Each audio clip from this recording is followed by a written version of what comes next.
Aloha, namaste. This is Radha, and I'm here to talk about our 2025 forecast. I know there's been a lot of, you know, talk about this 2025 coming up, and I've heard a lot of people in fear and concern about how things are going to go, particularly perhaps the spring, where we have a bunch of planets joining together in Pisces, and we're going to go through all of this. I'm going to focus on the seven major shifts for this video, just so it's not so long. Each one of us really experiences these things individually differently based on our chart. And that's why I do forecasts for all 12 signs weekly in my member group, because depending on what your rising sign is, all of these things are happening in a different place in your life. And the planets involved rule different places in your life. And this is going to greatly change your experience with it. So if you're interested in a more in-depth conversation that pertains to your particular sign, I'm going to be doing a live discussion with my group on that in Cosmically Aligned. It's my Patreon group, Radha Home Astrology. So you're welcome to join for that. Here we're going to go over the seven shifts, and we're going to stick to a model that I like to focus on, which is, less fear. Fear um, is not my chosen mode of operating. I really prefer when we look at things as how they're growth points for us. We don't get further in our lives by being afraid of everything and trying to constantly mitigate circumstances so that our life continues to run smoothly. And so much of what I see in the astrology world is people kind of don't do this, because, of fear that something in your life will be upset, when in fact something in your life will be upset. That is kind of the point of living life. And when it will stop being so upset is when you dive deeper into your own personal path and practice. And these vacillations of the grahas and of the world around you will affect you less, because you're in such a good state within yourself that you can ride these tides of Maya and illusion.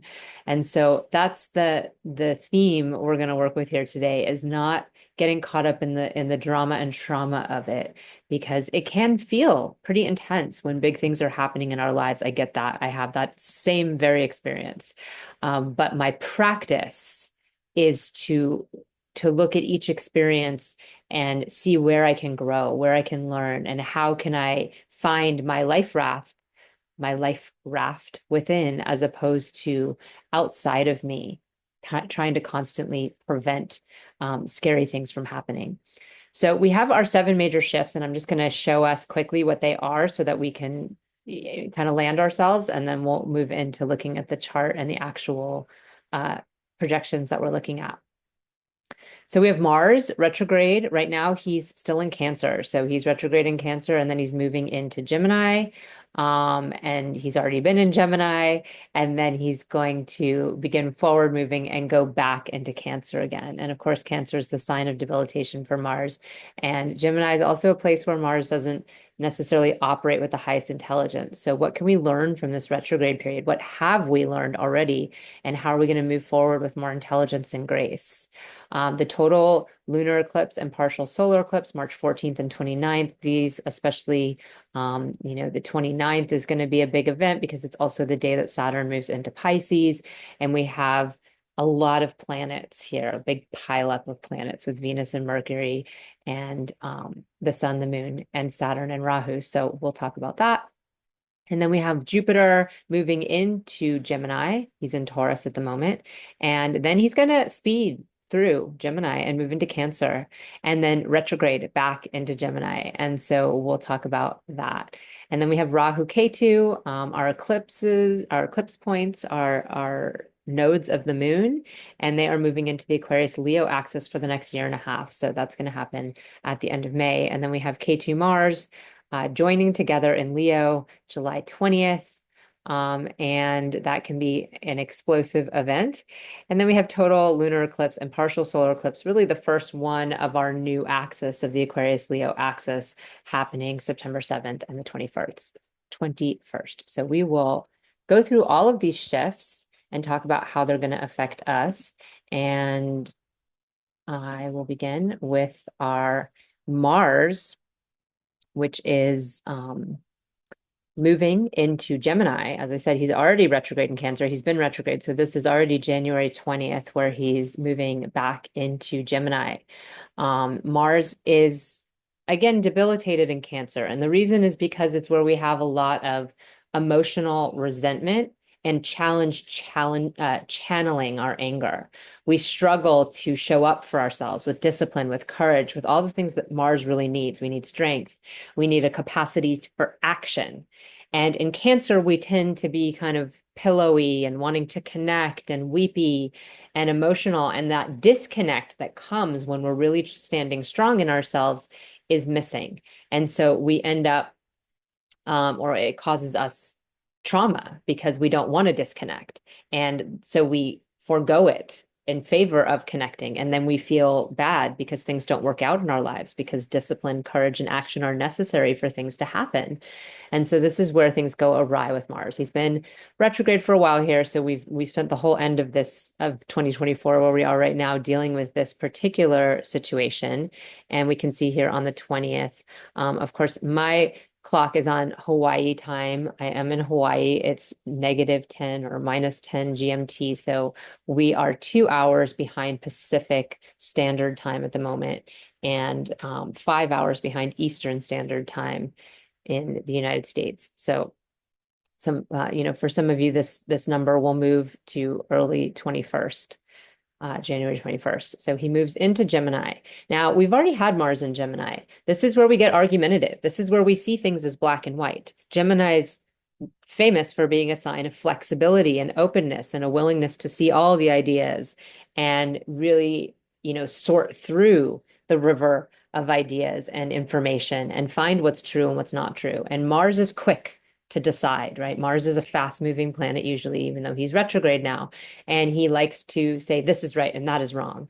And so when we had the forward motion before, this was what we saw a lot of, that arguing, that black and white decision making.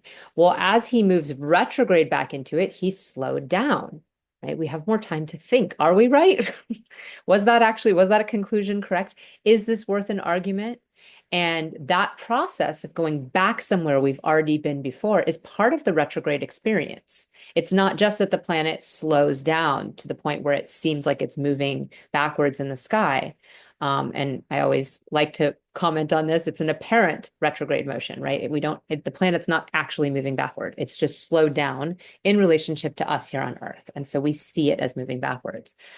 But this going back over what we've already done before. There's a reflective quality. There's an internal quality. And whatever Mars rules for you, like for Taurus and Libra people, he's the seventh lord of relationships, you might see a return of previous relationships. You might see past people come back to say hello or previous patterns in relationships. And this might be very prominent in this Purnavasu placement here because Purnavasu is all about repeated patterns. And so we can see where have we been here before? And of course, again, whatever area of your life Mars rules, as I just pointed out, but also whatever area of your life Gemini is the area it's going to come up in for you. So for Taurus, this is the second house. Self-worth issues, things around your value, things around money, in relationships because Mars is your relationship planet. So this is why we go deeper in the member group, but we're going to keep moving because I don't want to make this video take forever. So then he's going to be direct in Gemini on the 23rd of February. So at 4:30 p.m. in Hawaii. So this is going to be our chance to show what we've learned. Like, yes, okay, I get it. Maybe everything isn't so black and white. Maybe facts aren't so much like this and like that. And interestingly, you can see on this day that he goes direct, look who's right across the way in Sagittarius, the land of our beliefs, the moon. The moon moves quickly. So this just happened the day before. The moon moved into Mula. Mars is still retrograde. We're like, what are these ideas that we have? What are the things that we're willing to look at? And this is where confirmation bias really comes in this Sagittarius Gemini axis. The things we believe choose for us the facts and information we're willing to take in, and an opportunity to really note where maybe some of the things that we've been thinking were for sure correct weren't, and how can we communicate differently? Because Mars and Gemini can also be very harsh communication. Gemini is a sign of communication, and Mars is the sign where we're cutting, we're short. We're not trying to get long-winded and explain ourselves. We're like, this is right, that is wrong, and we move on. So then he moves into Cancer again, the 2nd of April to June 6th. So you can see, things are happening over here in Pisces. We'll get back to that in just a minute. So Mars back in Cancer here, April 2nd. And again, this probably happened earlier in the day, which is why he's already there. Well, yay, he leaps in on 10:30 in the morning Hawaii time. So this is going to be, at this point, we have daylight savings time in the mainland United States. So it will be probably 1:30 p.m. in Pacific Standard Time. We don't honor daylight savings time here on the island. So there's a differential in our time difference. So Mars back in Cancer. What have we learned here? All that weepiness that we've been experiencing, that we're mired in right now in this moment in time, how can we access our feelings? And instead of blaming other people or stockpiling our resentments in fear of sharing them with other people because we don't want to lose that connection, how can we instead take responsibility for what we feel, show courage in what we feel, and learn to share without blame, without heavy packed resentment? Because what often happens when Mars is in Cancer is we get very passive aggressive.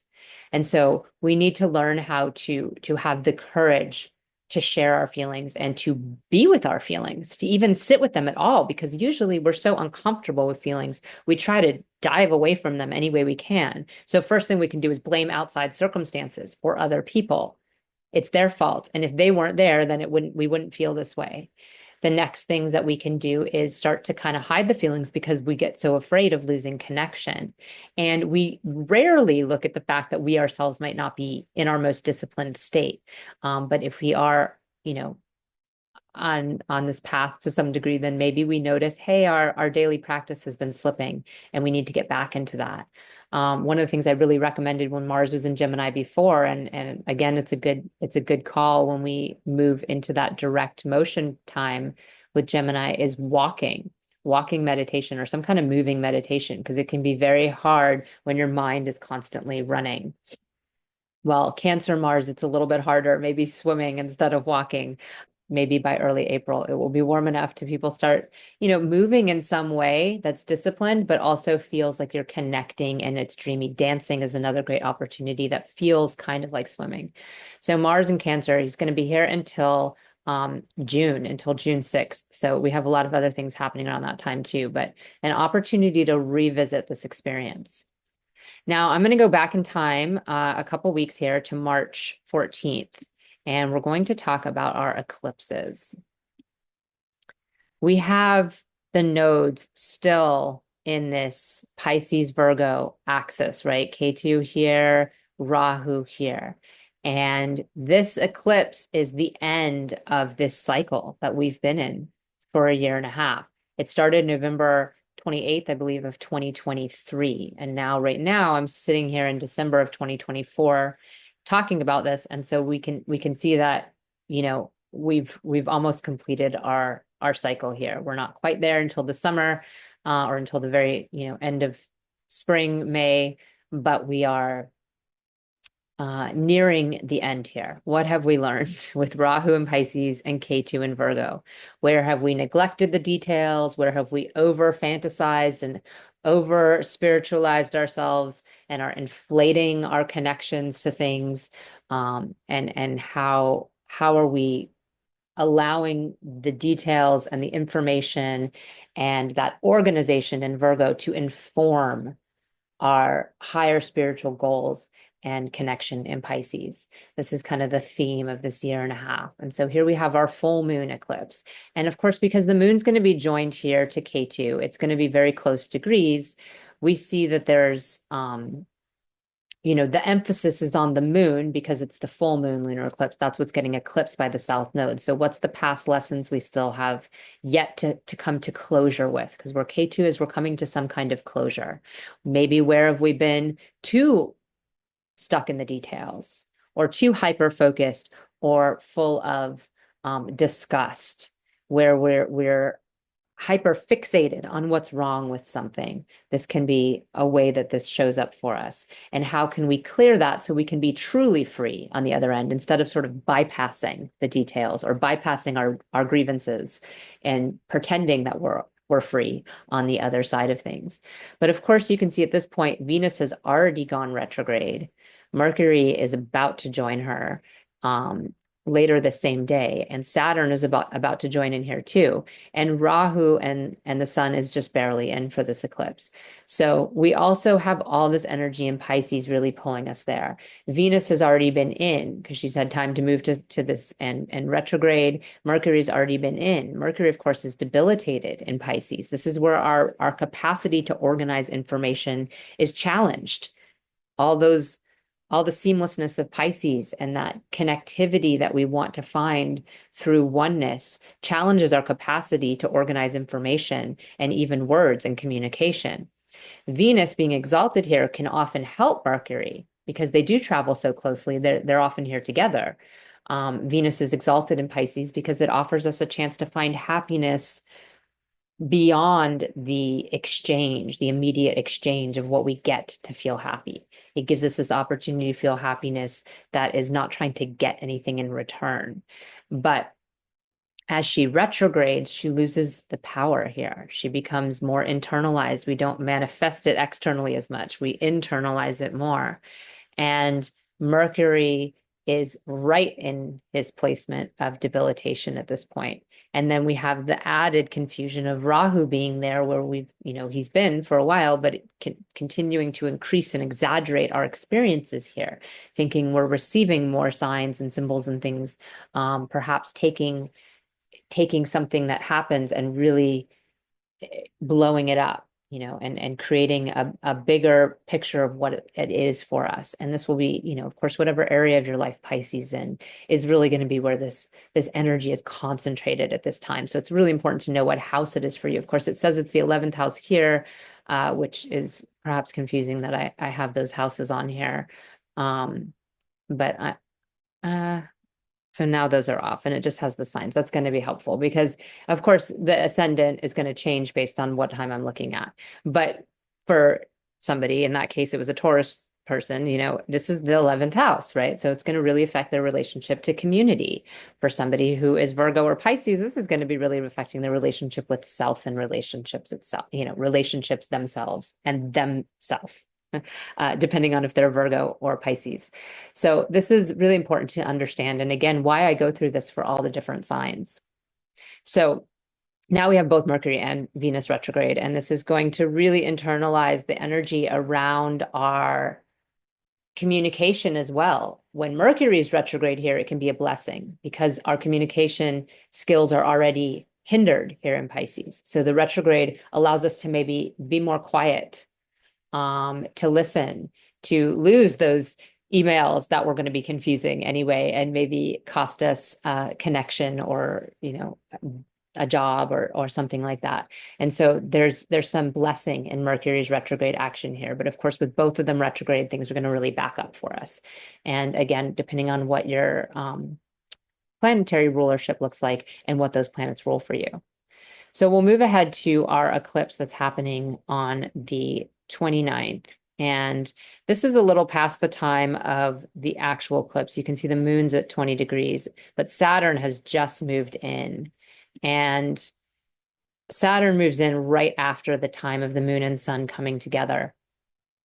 This eclipse is going to feel a lot more intense for us because all the planets and the eclipse itself are all happening in the same house where Rahu's been, where we're like, oh, this is the thing I've been so interested in, my spiritual liberation, my capacity to get messages and signs and symbols, and all the planets are there. So there's so much activity in this place. But of course, if this is your first house, this is a lot of activity in your first house. A lot of people are joining you in the front end. Your relationships are here, your fears are here, the hard work is here for you. In fact, particularly for Pisces people, this is difficult because Venus and the sun rule difficult houses for Pisces people. And then, Mercury rules these structural houses of relationships and home. So it's just bringing a lot into the front end for them to deal with. And for Virgo people, it's the opposite. It's all that stuff's happening in their relationships. Wow, that's so much to deal with at one time.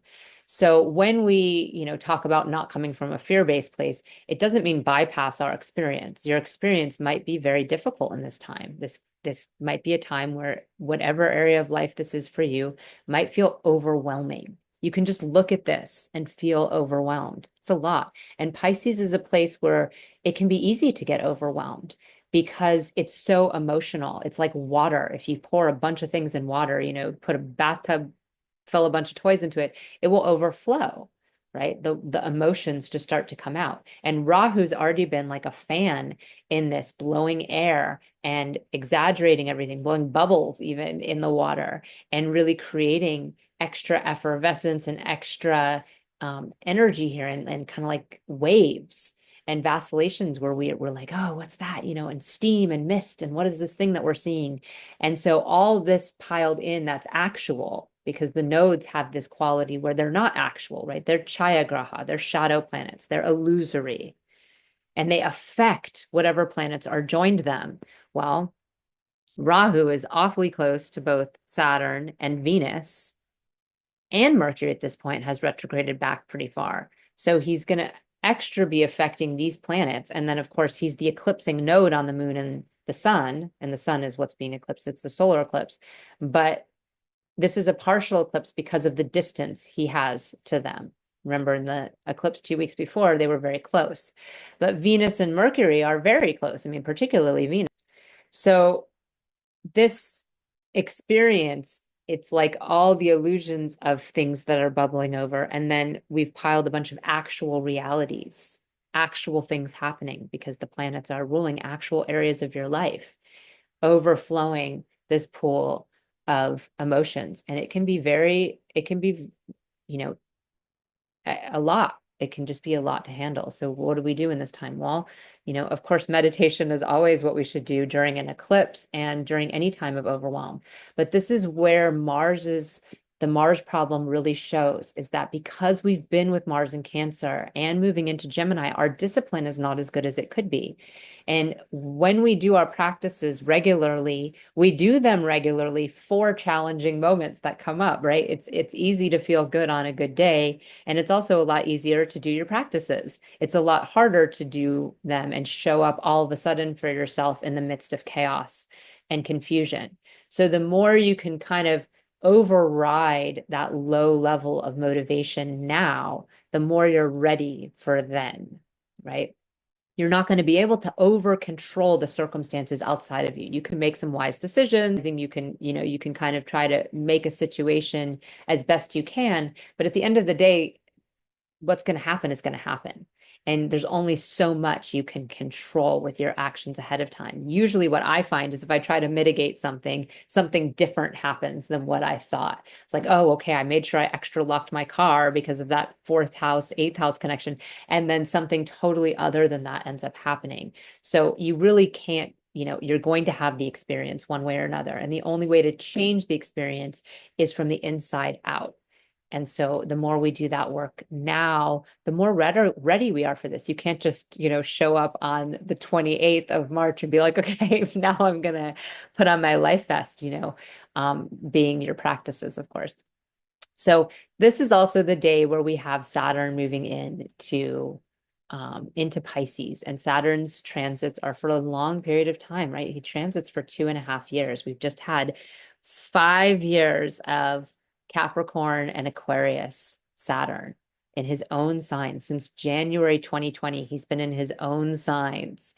This is a lot. This is a very intense period we've been through of like reality check, because in his own signs, he's intelligent. So our fears are more practical and reasonable.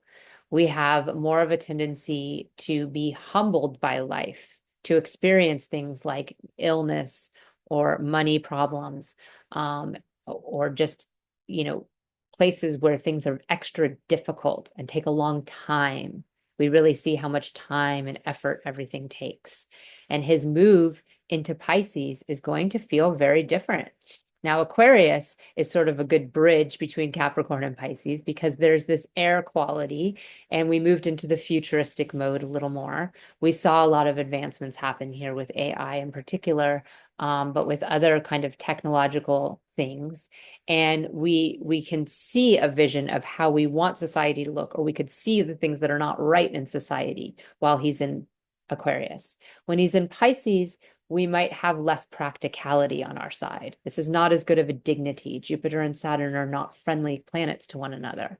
So this 2.5 year period, we're going to be committed to, because Saturn shows where our time is committing us, we're going to feel our fear of or our pressure from this area of life that is more confusing to begin with. It's the ocean of everything. There's not a lot of lines around it. We might commit ourselves to our spiritual practices if we're already in that state. But we also might find that it's difficult to nail down the actual steps or what we're actually doing. We might find that there's a lot more fear that's based from projection or from things that are confusing rather than the reality of what's actually being observed and exhibited in the world.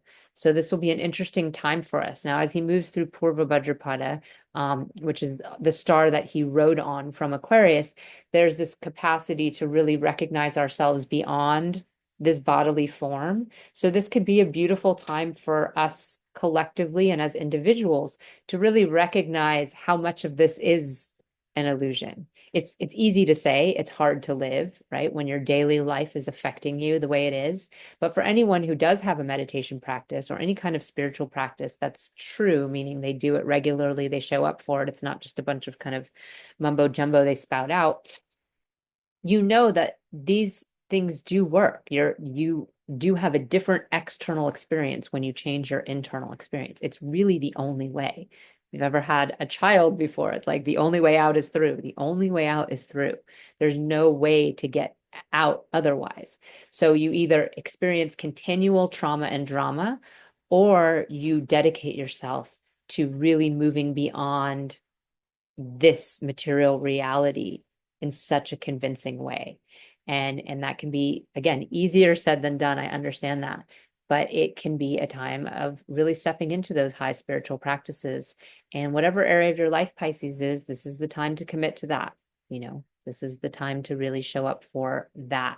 And Rahu having been here, well, it's going to change a lot when Rahu moves out. So the beginning of Saturn moving here is chaotic. There's a lot of planets there. We're not going to feel the shift immediately of this sort of Saturn energy because so many other things are happening, and particularly Saturn and Rahu coming together. This is pretty darn close here. Rahu 238, Saturn 240, April 21st. So we can see like April 20th and April 21st. Saturn's now past Rahu. We are seeing some serious conjunction here between Saturn and Rahu. And that quality that they bring together of fear can really be amplified. The anxiety that comes because Saturn's like awareness of time. This is how much time I have to do something. These are my pressures. Rahu is an anxiousness that comes from a wanting. I want to try that. I want to do that. But it's like this newer energy.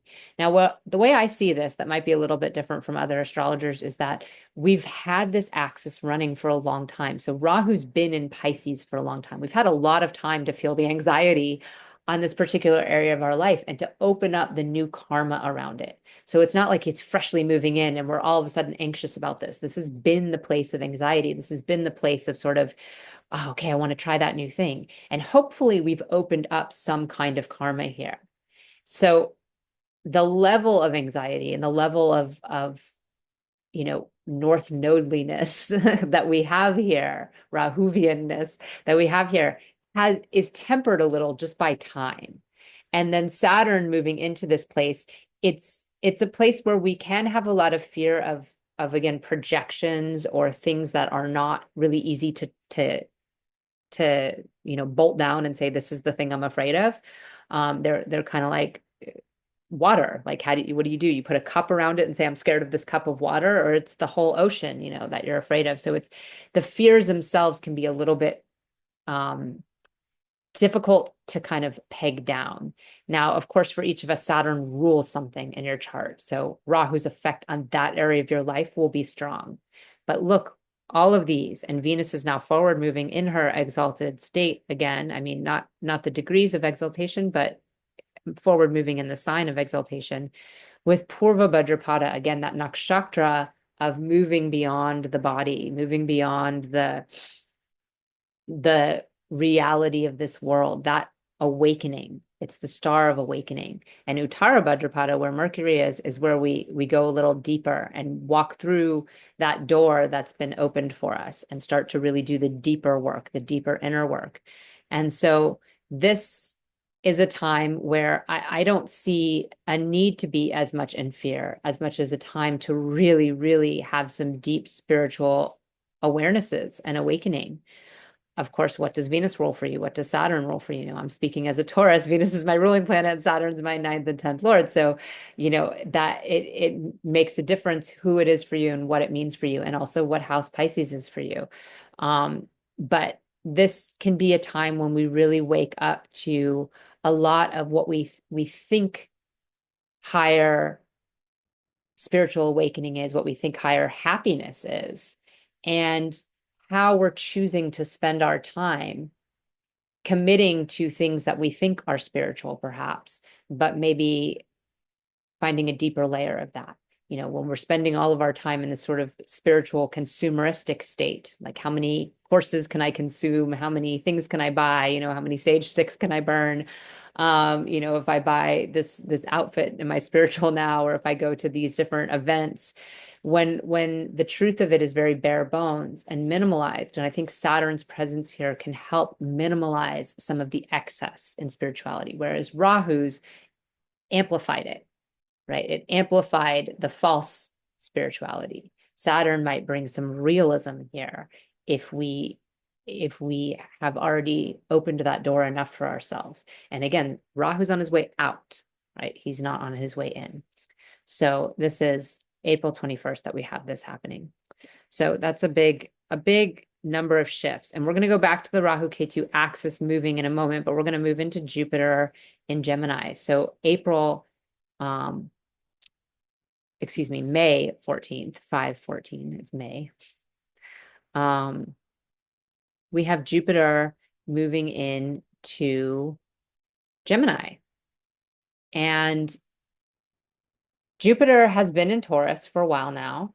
Not the best place for Jupiter because we have a lot of excess here, a lot of excess of materialism. This has been adding to that Rahu Pisces, the ruler of Pisces being Jupiter and Taurus is like, oh, how many things can I buy to be spiritual? Or how much outside of myself can I find my spirituality? How can it be comfortable? Well, Jupiter in Gemini is, again, like Mars in Gemini, brings into the mind, the intellect, the capacity to discern truth from facts, our buddhi, our discernment. And Jupiter is also not in good dignity here because he is the ruler of our beliefs and our expansion.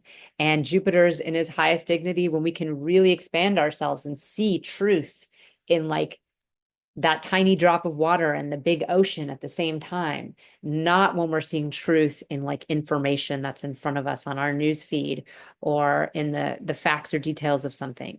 So the truth can be very lost when Jupiter's in Gemini. Gemini is like a river of information, and Jupiter's trying to find meaning in the river. And it's like, well, if I put my stick here, is that where the meaning is? But then everything keeps running. You can't just find the meaning from one place. You have to be able to expand to see all the pieces, all the river. If you come up to a higher view, you see where the river starts, where the river ends. You can sit by the river and contemplate the timelessness of the river, but rarely does Gemini bring that level of patience to sit by the river and contemplate it on its deeper levels. Usually Gemini has a surface quality of moving quickly through things and being bored quickly and wanting to get to the next thing. So especially in Mrigashira, we'll see a lot of this seeking energy. I'm seeking something. I'm seeking a new thing here. I'm seeking a new thing there. And there can be this quality that really moves us. And in this early time, Mercury will be in Aries, which is also that quick moving, let's start something new, and doesn't have that quality of finishing or follow through or staying with something. So we can see that there might be some challenges while Jupiter's in Gemini, really grasping a hold of what it is we do believe and why, and how does that relate to truth on a bigger level beyond just today's news. So this will be an interesting transit for us. On a brighter note, for each of us it'll be different. For Gemini people, it will certainly be relief, moving it out of the 12th house, this very structural planet of their relationships and their career, moving into the first house, will be a relief. And for many of us, it will be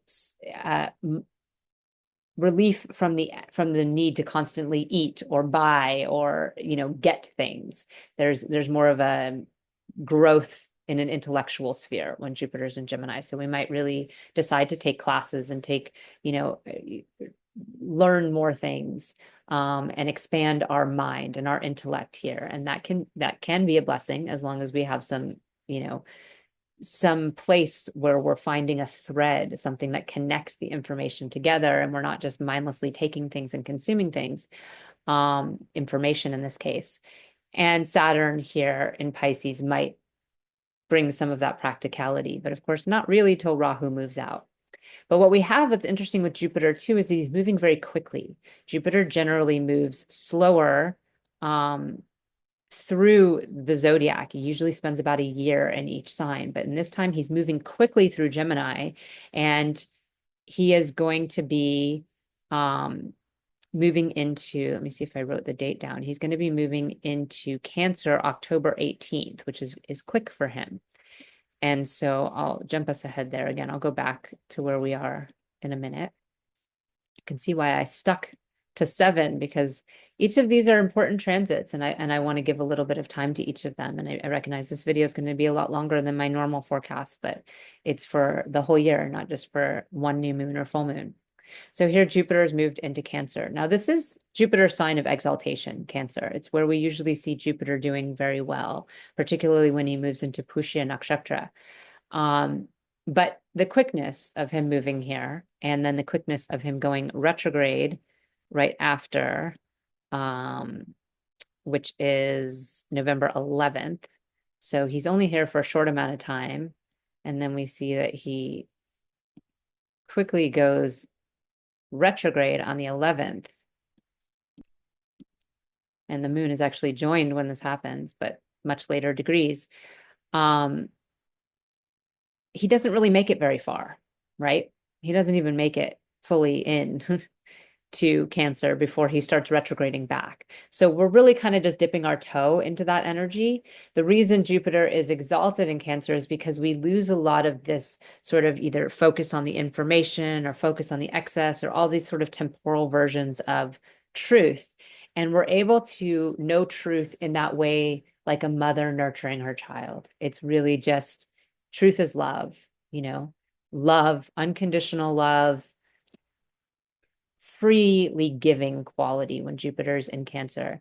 And it really shows why the mother is such a beautiful thing to worship and to give our energy to, even if, for somebody who might not lean towards religious iconography or deities or things like this, there can even just be Mother Earth, that giving to Mother Earth is going to replenish you, and it's going to replenish everyone. And it's definitely good, right? There's nothing that could go wrong there when you're feeding and helping and nourishing the land and the plants and the things that feed and nurture and give to us. So there's that quality there. But of course, he really only gets to Purnavasu into the very, very beginning of it, where we're in that realm of our patterns, and we're seeing the light, but we're not stepping fully into the embodiment of nourishment here. So then he retrogrades his way back, and he goes into Gemini December 5th. He's back in Gemini December 5th. So less than a month later, he's back out again. So it's really kind of a bit of a tease that he was even there. And there he is back in Gemini. And we're maybe running back over the ways in which we started to get our beliefs attached to the information we were receiving and starting to question some of that. Again, when a planet is not in good dignity, it can be a blessing for it to be retrograde because it slows down the roll. It's like, okay, we're not doing this very well. Let's slow our roll a little, move back, reflect upon where things are not going well. Where are our beliefs misshapen or not, not coming through in a clean and true way, and how can we reflect this back differently? So that retrograde can be a huge blessing, really. And we're going to begin our new year with Jupiter retrograde back in Gemini before he moves into Cancer again in the new year, which we'll talk about in 2026 or the end of 2025. So Rahu and Ketu's move May 29th. So let's go back in time again to May 29th. And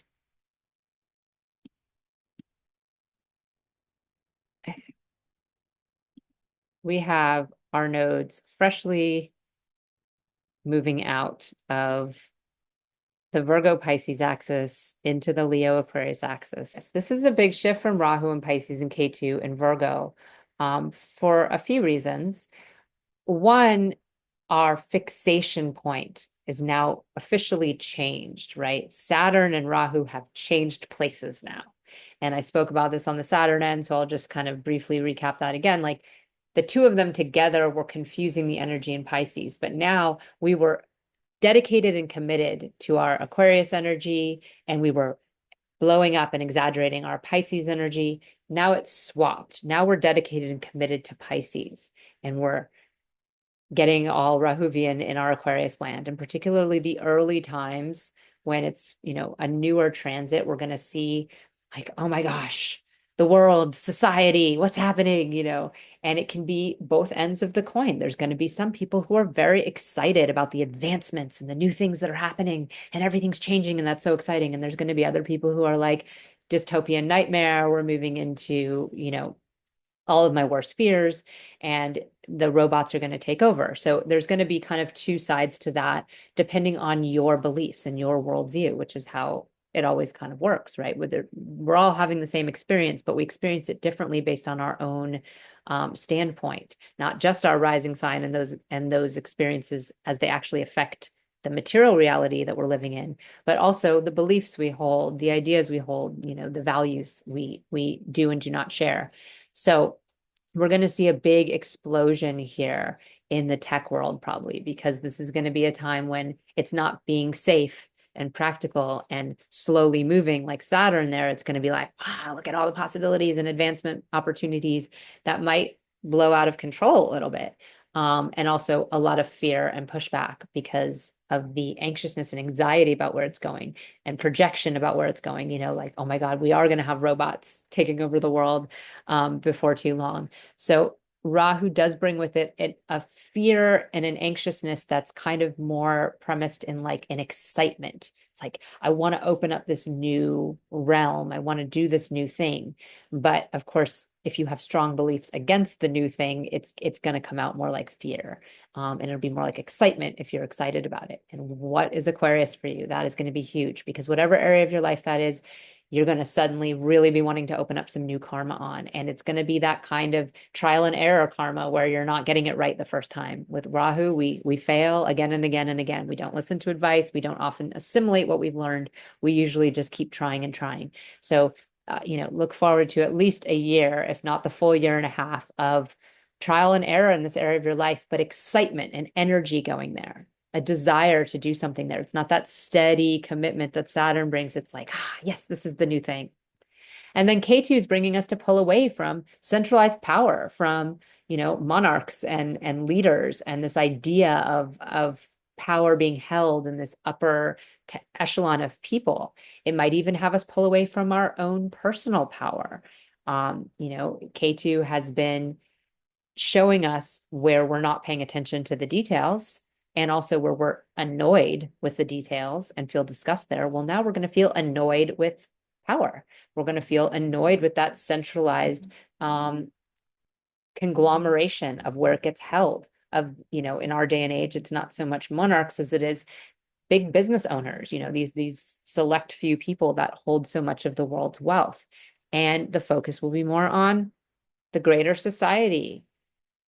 Everyone, how can we decentralize the power? How can we decentralize the wealth? How can we, you know, allow ourselves to move more into the society of egalitarianism that we might have been trying to work towards with Saturn in a diligent way? Well, now it might be less diligent and more explosive. This is going to really come to head, particularly when Mars moves out of Cancer and moves into Leo. We're going to see the Ketu end of this really hit. And that is July 20th is the day that they actually join. But he moves in, Mars being he, on the 6th of June. So this is only a few days after we have the nodal axis switch. Mars here, moving out of his place. He's been in Cancer for a long time, like Cancer, Gemini. It's been since, you know, I can't remember exactly when he moved into Gemini, but it was in the fall of 2024, where we are right now. This is a long stretch until June, where he's been hanging out in these two signs that are not really his best place. Now he's moving into Leo. In Leo, we tend to have courage. We tend to have discipline. We tend to have that capacity to really show up for the things we want to do. It's like, I'm going to take this action, whether it's physical exercise or whether it's a longer term vision. You know, Leo is a finishing sign. It's a sign where we are fixed and we have a fixed vision of what is to come. And so the actions can have some kind of steadiness to them. Mars is also a very important planet for Leo, much the same as for Cancer, but in a different way. Leo is the king, and Mars is the general of the king's army. And he is the one that activates the king's ability to have power over, say, land, the fourth and ninth. And in a higher realm, you know, to be spiritually connected in many places and many histories, the land I live on in Hawaii, the kings are connected to God. They're like the original connectors to God. And this notion of how kings have that relationship that's a little bit higher is well imbued in our collective history in many different cultures in many different ways. And so when Mars is in good acting order, the king is connected to strong spiritual beliefs and lineage, particularly when he moves into Magha, right? We see this lineage, ancestry, what has come before. So this is all fine and dandy. Mars is at, you know, barely in the Gandanta point. Ketu is barely in over here. They're separated from each other. You know, Magha is Ketu's star, and it's also a Gandanta point, which is a karmic knot. So it's a place where we don't have anything bringing us safely across the bridge from one sign to the next. And we sort of just land in the new place, and we have to remember what we're doing there and why. And there's this Ketu energy that can come out where our first reaction is to kind of cut ties or disconnect or avoid certain things. But it can also, especially in this particular star of Magha, really bring us into that spiritual quest and remembrance of why we're here and why we're leading. But of course, Rahu over here is telling us, well, we don't really want to lead anymore. We want to be like all more equal and societally spread out and not have everything so centralized. And so this is like the start of the war, right? As Mars and Ketu move closer together, we're going to see that we get things hotter and hotter. Rahu and Saturn on the one end have a similar Vata temperament, the airy quality, that nervousness, that fearful energy. Mars and Ketu have the fiery, explosive quality. And when they come together, they tend to bring that kind of energy with them. So you can see, I mean, this is July 18th. It's 2 days before they're exactly conjunct. And they're so close at this point. Usually as two planets are coming together, it's the coming together, you feel it. So it's not even just like, oh, July 20th. It's like this whole week leading up. And even the whole time from when Mars moves in, you know, it's just heating up, heating up, heating up as they get closer and closer together. Mars does the one thing that Ketu doesn't do. So where Ketu is very different from Mars is that he's disinterested. He's not paying attention. He's the headless node. He's the node that's not activated in the world. Mars is marching in, blowing things up. Mars is active in the world. And so Ketu is like a sitting bomb. And when Mars walks in, it's like, poof, sets it off. So I've seen this particular conjunction show up in many different ways. Most notably for me personally, living on the Big Island was when they joined together in Capricorn. And literally the day Mars moved in to join Ketu in Capricorn, the lava started spurting out of the ground. There had been earthquakes, there had been cracks in the ground as this was starting to happen. There had been, lava sitting under there for many, many years. The lava that came out was actually old lava. It was lava that had been sitting there in tunnels underneath the ground. So it activated what was already there and blew up. And that's what K2 sitting on something that's already there. A disgust for leadership, a disgust for authority, a disgust for our own lack or embodiment of leadership. For some of us, we're very embodied as leaders. For some of us, we are not. And so it's going to show that up in your area of life that Leo is for you. And then Mars coming in just explodes that. And Mars also rules something for you, right? Mars is a different planet for each of us, but collectively, this is an explosive period. The other notable time these two came together is when we saw everything begin in Israel and Gaza. Those two came together at that time as well. And at that point, it was actually in Libra.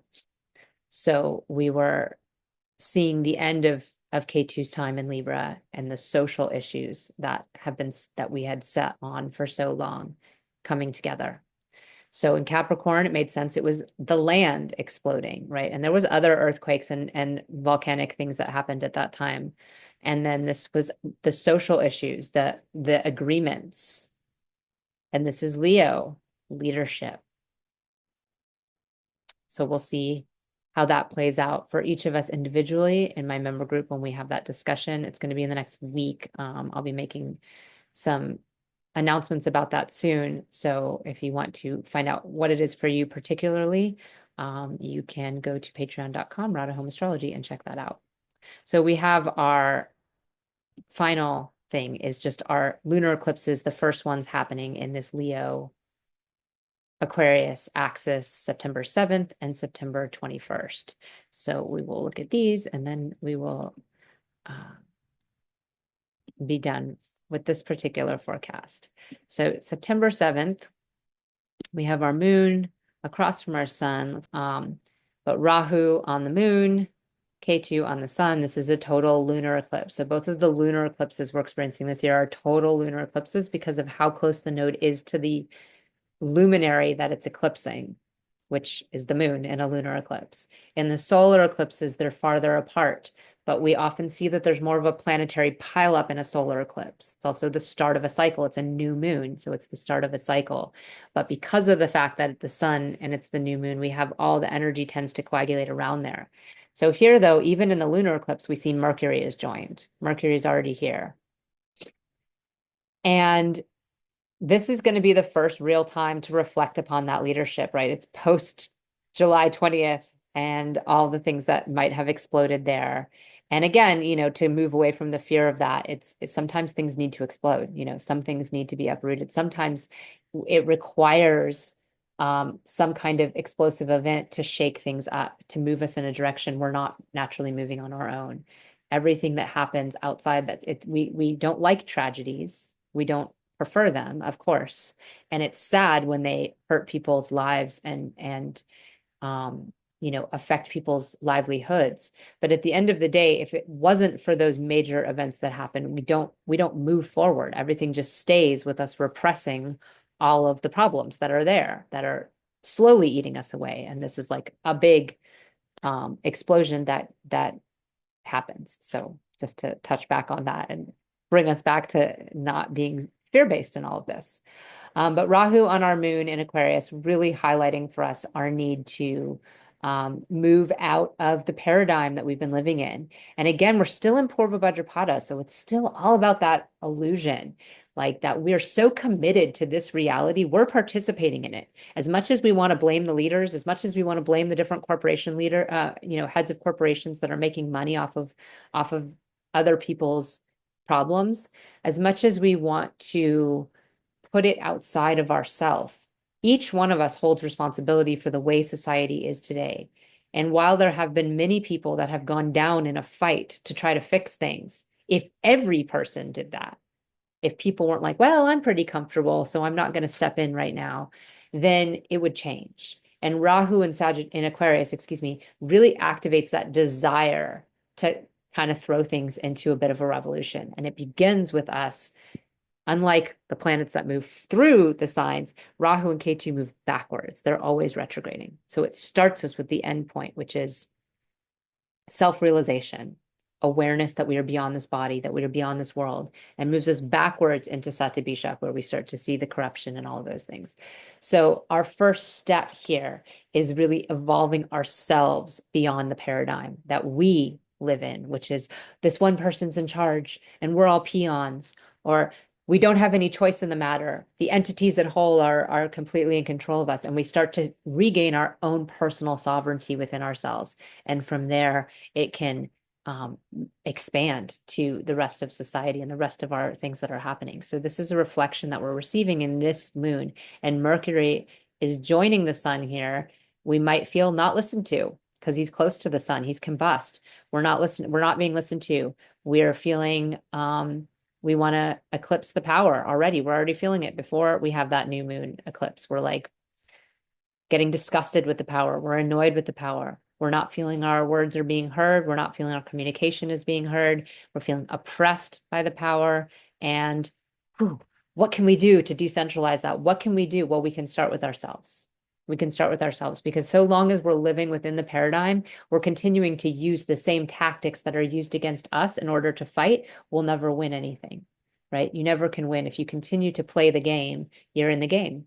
You have to change the game, and you change it by starting with yourself. So this is the lesson we learn in our first eclipse.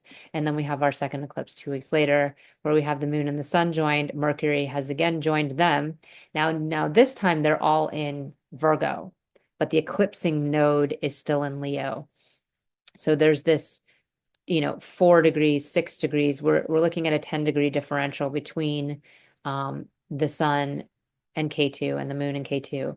And then Venus is moving in here closer to Ketu. So the energy will be Virgo, but also with the power still eclipsing us. But this is like organization of the details, right? We're getting back into the agreements that are being made. Uttara Falguni, these are the agreements that we make.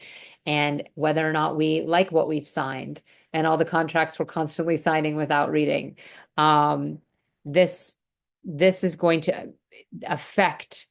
It's still the Leo energy is what I'm trying to say here, is that energy is still from the eclipsing node in Leo. But now we're looking at it from the perspective of how the power has been written in to, we could go back as far as something like the Constitution in our particular country and in other countries. The agreements we've agreed to without getting to read the lines, without getting to read the fine print. My son is in this Willy Wonka play, and we were watching the movie, and I'm looking at it and I'm like, oh, this is so funny. There's that contract he has them sign at the beginning. He's like, you can't read the fine print. Okay, just sign it, or else you can't go in. And this is our life. I mean, how many times do you click on terms of agreement that are you going to sit there for 20 minutes and read all the terms of agreements you've made with every major corporation, of every app you're using, of everything that you're purchasing, of, your relationship to Amazon or whatever other entities you're relating to, with Facebook, with YouTube, with all these different places? No, we don't sit around reading all the fine print. And yet embedded in that fine print is all the ways in which we're disempowered.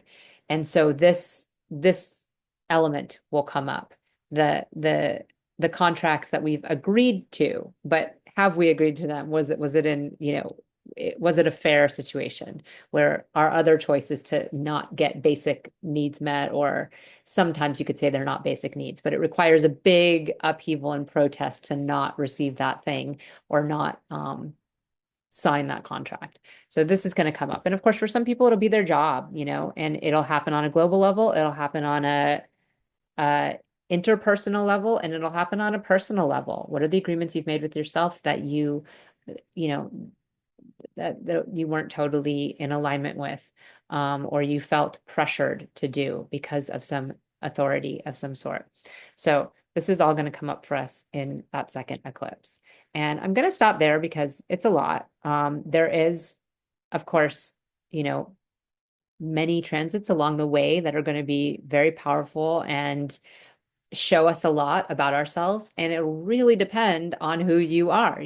For those of you who have Virgo or Gemini as your rising sign, Mercury's transits are going to be very significant for you. For Taurus and Libra people, Venus's transits, we don't usually focus on those in these big things because they transit so often. It's really hard to focus on them.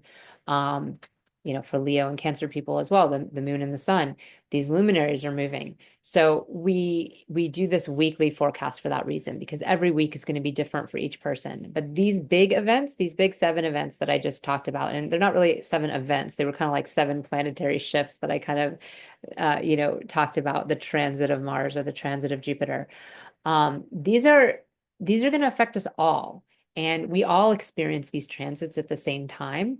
So it makes them more impactful, because while you're having your explosion at work or in your relationship, you're also having an internal combustion. And meanwhile, there's some kind of violence or something that's happening outside of you in the world, and these kind of things are all going to layer on and affect you. And they affect everyone you come in contact with, from the person at the grocery store to the, man who walks across the street in front of your car, to the car that almost cuts you off. All the different people that are around you are experiencing these same things.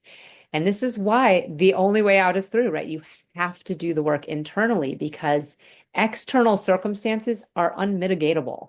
And I don't even know if that's a word, but you can't always mitigate your external circumstances. You can't just stay indoors. You can't just shut the door. You can't just not sign a contract on this week and be safe, or extra lock your doors on your car. I did that on the day that I had this experience of my 4th Lord moving into my 8th house. I'm like, okay, I'm parking in this sort of place that I don't usually like to park. I'm leaving my car. Oh no, what's going to happen? Well, what happened was I fell flat on my face in the middle of the street and had fraud on my credit card. Not what I was expecting at all, and not what I was trying to plan for and, advert from happening. So we often, try really, really hard to use astrology in that way. And it's just not, it's an uphill battle. It's like pushing a boulder uphill to try to make life work for you on the outside, when really what you have to do is make it work for you on the inside. So I hope this is helpful. You're welcome to leave comments or shares. I know this is a longer video, so thank you if you've stayed with me the whole time. And if you do want to join me in a live discussion where we really dive into each person's experience, each personal experience that people will be having based on their rising sign, based on the lagna, you can sign up for my Patreon group, and you will not only get the weekly forecast, but we'll be doing a live discussion on that really soon for the 2025 year. Many blessings to you. Happy holidays and blessed New Year.